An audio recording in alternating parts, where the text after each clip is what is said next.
Docteur Dovitch, merci de nous recevoir cet après-midi. Mais c'est un grand plaisir, Monsieur Deboc. Et première question concernant la problématique du burn-out. L'OMS semble un petit peu hésiter en matière de burn-out, à savoir est-ce que c'est vraiment une maladie ou pas.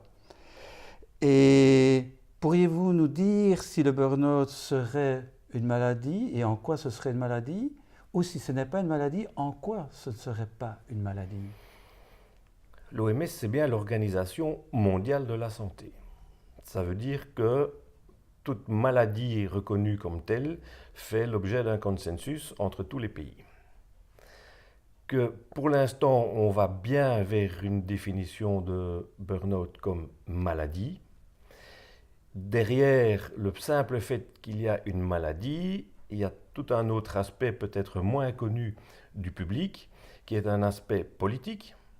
Il y a un aspect économique, puisque le burn-out est bien pour l'instant un trouble de l'adaptation et essentiellement de l'adaptation au travail.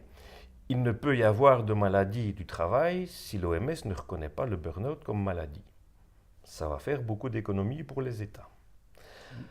À partir du moment où il sera reconnu comme maladie, beaucoup de personnes, toutes celles qui sont victimes du burn-out, mais beaucoup de médecins du travail aussi, aimeraient reconnaître le burn-out comme maladie et l'étape d'après serait une maladie du travail, liée au travail et causée par le travail.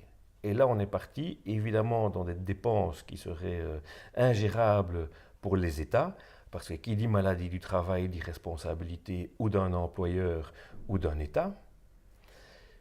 L'employeur peut être l'État lui-même pour les professeurs, pour certaines professions qui sont reconnues à haut taux de burn-out, tous les soignants, toutes les personnes qui sont généralement dans le secteur non marchand, sont soumis à une pression énorme. Et là, tout le secteur non marchand, c'est généralement l'État qui en est quelque part le responsable.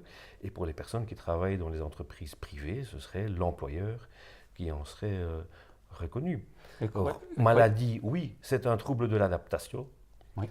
Plein de troubles de l'adaptation sont des maladies. Donc il n'y a pas de raison que cette adaptation, ce trouble de l'adaptation-là, ne soit pas reconnu en tant que tel. C'est bien un docteur qui fait le diagnostic d'un burn-out, pas tout seul, généralement avec une équipe multidisciplinaire de psychologues et de psychiatres. Je suis médecin, si c'est un médecin qui fait un diagnostic, si on parle de diagnostic, ben c'est forcément une maladie. Tout à fait. Ai-je répondu à votre question? Parfaitement, merci beaucoup. Avec plaisir.